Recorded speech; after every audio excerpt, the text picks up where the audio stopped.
और जो बच्चे चिप्स खाते हैं, सुन लो मेरी बात, लेज के जो चिप्स खाते हैं उनमें सुअर की चर्बी मिली हुई है। कुरकुरों के अंदर सुअर की चर्बी का लेप लगा हुआ है। जो लोग मैगी के नूडल्स खाते हैं उसके अंदर सुअर की अंतड़ियां पीस के मिलाई हुई है। जो लोग कोका कोला पेप्सी पीते हैं उसमें सुअर की अंतड़ियों का मांस पीस करके मिलाया हुआ है। सारी विदेशी चीजें गंदी होती है, इस बात को मानने में कोई दिक्कत नहीं है। और आजकल तो ये बिस्किटों में भी सुअर की चर्बी का लेप लगाने लगे। जो लोग कोलगेट और पेप्सोडेंट करते हैं उनको मैं बता दूं कि गाय की हड्डी का चूरा होता है इसमें। एक तरफ हम गौ को माता कहें और दूसरी तरफ उसी की हड्डी के चूरे से सुबह ब्रश करें। स्वदेशी अपनाओ। देश में बहुत सारी कंपनियां हैं। मैं स्वामी रामदेव की पतंजलि आयुर्वेद का प्रचार करने नहीं आया हूं, लेकिन मैं ये कह रहा हूं कि अपने देश में कोई चीज बनती है, अपने देश के लोग अगर उसको खपत करते हैं और अपने देश के लोगों को उसका अगर मुनाफा मिलता है तो देश बचता है। और कितना बचता है? हर साल 10 लाख करोड़ रुपया हम बचा सकते हैं केवल ये छोटी छोटी चीजें करके। कितना? 10 लाख करोड़ रुपया। पाकिस्तान, भूटान, बर्मा, नेपाल, इन 4 देशों की टोटल एक साल की आमदनी 10 लाख करोड़ रुपया नहीं है, जितना हम सिर्फ ये छोटे छोटे घरेलू उत्पाद अगर देशी खरीद लें तो बचा सकते हैं। ये काम हम कर सकते हैं और इसे कोई भी कर सकता है। मैं प्रचार की सामग्री लेके आया, आपको सबको ये स्वदेशी के पत्र देंगे। अभी हरिशंकर भाई जिन्होंने बहुत अच्छी व्यवस्था करी आज ये सारे कार्यक्रम के मुहिम में, इसमें बहुत अच्छे से जुटे हैं। सतीश भाई हमारे, संजय है, देवेंद्र है, ये सब लोगों ने बहुत अच्छे अरेंजमेंट किए। तो ये सब आपको पत्र बांटेंगे। आप स्वदेशी अपनाइए और ये देश गारंटी से स्वदेशी से बच जाएगा। दूसरी एक छोटी सी बात मैं आपको कहूंगा, योग करिए। अभी सुंदर भाई बता रहे थे, महाशय जी की उम्र मुझे भी आज ही पता चली, 75 साल उम्र है इनकी। लगते हैं क्या? नहीं लगते। तो स्वदेशी की वजह से। क्यों? क्योंकि ये योग करते हैं, प्राणायाम करते हैं, आयुर्वेद पे जिंदा है। आप स्वदेशी के साथ योग को अपनाओ। देखो, योग को अपनाने से, बीमार नहीं होने से करीब 10 लाख करोड़ रुपए की दवाइयां बच जाएंगी हिंदुस्तान की सालाना। 10 लाख करोड़ रुपए की दवाइयां खा जाता है हिंदुस्तान। और आजकल डॉक्टरों को देख रहे हो, डॉक्टर नहीं रहे, कसाई हो गए। लोगों को सिर्फ इसलिए जबरदस्ती ऑपरेशन कर देते हैं कि ऑपरेशन करने से 3-4 दिन ये हॉस्पिटल में रहेगा और उसका जो खर्चा होगा उससे मेरा हॉस्पिटल चलेगा। पेट का दर्द हो तो ना जाने कितने तरह के टेस्ट लिख देंगे, सिर्फ इसलिए कि उनकी कमाई होती है उससे। तो इसलिए धर्म नहीं है हॉस्पिटल्स में। अरे जो 5 स्टार हॉस्पिटल बना रहे हैं वो आपके धर्म की बात सोचेंगे? धर्म की बात तो सोचेगा वो सन्यासी जो सुबह 3:30 बजे उठ करके सब पूरे देश को योग सिखाता है, वो सोचेगा धर्म की बात। और वो करता है धर्म की बात। पूरे देश को जिसने जीना सिखाया, पूरे देश के अंदर जिन्होंने नए प्राण डाले हैं, पूरे देश के अंदर जो जागृति पैदा करी है अपने स्वदेशी के लिए, अपने राष्ट्र को बचाने के लिए, वो सन्यासी सोचे। तो योग को अपनाओ। योग को अपनाने से सारे शरीर बचेंगे। जब हमारे शरीर बचेंगे तभी तो हम लड़ाई लड़ पाएंगे। बीमार आदमी किसी के काम का नहीं है। क्यों? बीमार आदमी दूसरे एक आदमी पे बोझ है। उसको एक आदमी तो अपनी सेवा के लिए चाहिए, वो देश की सेवा क्या करेगा? तो इसलिए योग को अपनाए, स्वदेशी को अपनाए। और सुनो, एक बात और कहता हूं, मैं गांव का माहौल नहीं है लेकिन फिर भी मैं एक बात जोड़ रहा हूं इसमें। जैविक खेती से उत्पन्न हुए खाद्य पदार्थ, ऑर्गेनिक फूड, उनका सेवन करना शुरू करिए। यानी कि जिनमें यूरिया, पेस्टिसाइड, डीएपी, ये जितने भी तरह के केमिकल्स हैं जिनमें ये नहीं मिले हो, वैसी चीजें घर पे मंगवाओ। उससे क्या होगा कि खेतों में जो जहर डाल रहे हो वो पेट में आ रहा है, जो खेत में वो पेट में। सीधा सा सिद्धांत है। अगर खेत में यूरिया, डीएपी जैसे जहर डालोगे तो वो पेट में ही आएगा। आजकल छोटे छोटे बच्चों को डायबिटीज हो रही है। क्यों हो रही है बताओ? आखिर उन्होंने क्या खा लिया ऐसा जो डायबिटीज हो रही है? वो यूरिया और पेस्टिसाइड्स की वजह से हो रही है। छोटे छोटे बच्चों को अभी कैंसर होने लग गया, दांत गलने लग गए, ना जाने कितनी बीमारियां हो रही है। तो ये सब कहां से आ रही है? यूरिया, डीएपी से आ रही है। आप कोशिश करिए जब आप बाजार में, मार्केट में जाएं तो उनको ये कहिए कि क्या आपके पास ऑर्गेनिक फूड है, क्या आपके पास जैविक खेती का फूड है जिसमें जैविक खेती की खाद हो। जैविक खेती कौन सी? सुंदर भाई अभी बता रहे थे कि गऊ पालिए। गऊ के द्वारा अगर कृषि की जाएगी तो 1 एकड़ खेती में 100 रुपए का भी खर्चा नहीं है। 100 रुपए का भी 1 एकड़ खेती में। और वो खेती जब आपके पेट में आएगी, जब आहार बन करके, तो वो आपको जीवन को सुरक्षित करेगी।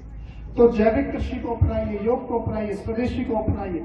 और अंत में एक छोटी सी बात कहकर के अपनी बात खत्म करूंगा कि इस सारी मुहिम में सब लोग अपना अपना कार्य करते हुए थोड़ा थोड़ा सा काम कर सकते हो। देखो, जो जवान दोस्त हैं हमारे, वो और जिनके पास रोजगार नहीं है, वो इस मुहिम में हमारे साथ खड़े हो जाओ। हम गांव गांव जा रहे हैं, पूरे 283 गांव में जाएंगे हम पलवल के, और पूरे 63 वार्डों में, होडल, हथीन और पलवल तीनों के, सारे 63 के 63 वार्डों में दिए। दान से तो आपने बहुत सहयोग दिया, उसके लिए तो हम सब लोग आपके बहुत धन्यवादी हैं, लेकिन शरीर का साथ और दीजिए। अभी कई भाइयों ने हमें पूरा समय दिया है कि भाई हम आपके साथ चलेंगे। हमारी इस पूरी मुहिम में बहनें भी बहुत साथ हैं, तो बहनें भी जा रही है योग सिखा रही है बहनों को, महिलाओं को, माताओं बहनों को। तो जो लोग अपने साथ इस मुहिम में, जिनके पास समय है, मेरे पास कोई समय है, मेरे पास धन नहीं है, तो ठीक है, आप हमारे साथ आ जाओ, हम आपको व्यवस्था देंगे। आपको जाना है, आना है, आपको प्रचार की सामग्री है, कैसे करना है वो हम सिखाएंगे। जो किसान भाई है वो खेती हम आपको फ्री सिखाएंगे, ऑर्गेनिक, बिल्कुल फ्री। अभी करनाल में कैंप लग रहा है, जो आप में से खेती करते हो, 11, 12, 13, 14 तारीख को यहाँ से आना फ्री, जाना फ्री, और वहाँ पे खाना फ्री और रहना फ्री। ये सारी की सारी व्यवस्थाएं हम करवा करके देंगे। आप जा सकते हैं, जो भी किसान भाई है, ऑर्गेनिक खेती कैसे होती है, जैविक कृषि कैसे होती है, वो सीख के आइए, ये व्यवस्था हम देंगे। एक बात, जो आप में से इंटरनेट यूज करते हो भाई, इंटरनेट कौन कौन यूज करता है, जरा हाथ खड़े करके बताओ। तो इंटरनेट पे जो भाई बैठते हैं, वो सारे भाई एक काम करिए कि आप भारत स्वाभिमान के इस सारे प्रकल्प से जुड़िए। स्वामी रामदेव जी के नाम से आप टाइप करेंगे तो सब चीज मिल जाएगी आपको। वो फेसबुक पर, ट्विटर पर, गूगल पर, ये सब पर डालिए और आप इससे कनेक्ट होइए। ये जब आप करेंगे तो इस मुहिम को बहुत बल मिलेगा। तो ऐसे बहुत सारे छोटे छोटे काम है जिनको आप यहीं रह करके कर सकते, कहीं बाहर जाने की जरूरत नहीं। तो ये सब आप करेंगे तो मुझे पूरा विश्वास है, और इस सन्यासी को पूरा विश्वास है कि जिस मुहिम को अपनी जान को हथेली पर लेकर के इस सन्यासी ने शुरू किया है। देखो, सरकारों से टकराना कोई मजाक बात नहीं होती।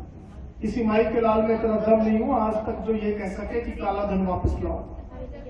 मैंने एक दिन डॉक्टर सुब्रमण्यम स्वामी को अपने सामने कहते हुए सुना, जब उनसे ये पूछा गया कि डॉक्टर स्वामी, आपके पीछे तो खुद सरकार लगी है, आपकी सुरक्षा का कोई इंतजाम? तो वो कहता है कि जिसके पीछे सरकार लग जाए उसकी सुरक्षा केवल ऊपर वाला कर सकता है और कोई नहीं कर सकता। तो इतनी बड़ी ताकत के साथ पंगा लेना किसी मर्द के बच्चे का काम है, कोई छोटी मोटी बात नहीं। तो इसलिए स्वामी रामदेव जी महाराज का साथ दीजिए, सब उनके साथ इस मुहिम में खड़ा हुई। क्यों? क्योंकि देखो, मीडिया में मैं नाम लेकर के बोल सकता हूँ, IBN चैनल सोनिया गांधी का अपना channel, NDTV channel Sonia Gandhi का अपना चैनल, आज तक रोजाना 100 करोड़ रुपए कांग्रेस पार्टी के दफ्तर से जाते हैं। IBN जी न्यूज रोजाना 100 करोड़ रुपए कांग्रेस पार्टी के दफ्तर से जाते हैं। ये सारे के सारे चैनल पेड है, हमारी कोई बात नहीं सुनी जाती वहां पर, इसीलिए हम लोगों को ये बात इस्तेमाल करनी पड़ती है। हमारे तो यही न्यूज चैनल है, यही मंच है, यहीं से अपनी बात रखते हैं और यही बात सबसे ज्यादा आगे फैलेगी। मुझे विश्वास है जब आप यहाँ से जाएंगे तो केवल ऐसे नहीं जाएंगे कि एक बहुत अच्छा सा कार्यक्रम सुना, मनोरंजन हुआ और अपने घर चले गए। नहीं, कल से एक बात रखेंगे कि देखो, अगर स्वामी रामदेव के बारे में कोई भ्रांति फैला रहा है तो समझ लो वो आदमी अपने अंदर जांच ले कि वो जयचंदों के खानदान से है कि पृथ्वीराज के खानदान से है, वो महाराणा के खानदान से है कि मान सिंह के खानदान से है। ये बात उसकी जांच लेनी चाहिए। और चलते चलते एक बात और बता देता हूँ, इस पार्टी का एक बड़ा गद्दार नेता है, उसको दिग्विजय बोलते हैं शुद्ध हिंदी में, और इंटरनेट पर उसको पिग्विजय बोलते हैं। तो वो आदमी का मैंने जब पता किया कि सबसे ज्यादा बाबा के बारे में वही गलत बोलता है, जब मैंने उसके बारे में पता किया कि ये क्यों बोलता है, तो उसकी सारी पीढ़ियों का मैंने पता लगाया, सारी पीढ़ियों का। तो पता चला वो लास्ट में जब घूम फिर के आज से करीब 70, 80, 100 पीढ़ी पहले वो जयचंद का नाती है। उसका जो दादा परदादा है वो जयचंद है, जिसने पृथ्वीराज को मरवाया गौरी के हाथ, वो उसका नाती है, तो उसका कसूर नहीं है। अरे खून खून की बात होती है, क्षत्रियों के खून में वफादारी जैसे होती है, ऐसे कुछ बिके हुए क्षत्रिय हैं जो उस पार्टी में बैठे, उनके खून में गद्दारी है। तो ऐसे गद्दारों से भी बचना है और अपनी वफादारी को दिखाना है। महाराणा के वंशज बैठे हैं यहाँ पर, मुझे कहते हुए गर्व है, यहाँ महाराणा के वंशज बैठे हैं। इस देश को समझो। सुनाइए, महाराणा का गीत सुन के जाइए, बड़ा मार्मिक गीत है। तो बस मुझे इतनी बात कहनी थी। इस सारी मुहिम को आप लोगों ने इतने ध्यान से सुना है, बहुत समय भी हो गया है, इतना समय आपने दिया। आप सब लोगों का मेरी तरफ से, मेरी पूरी टीम की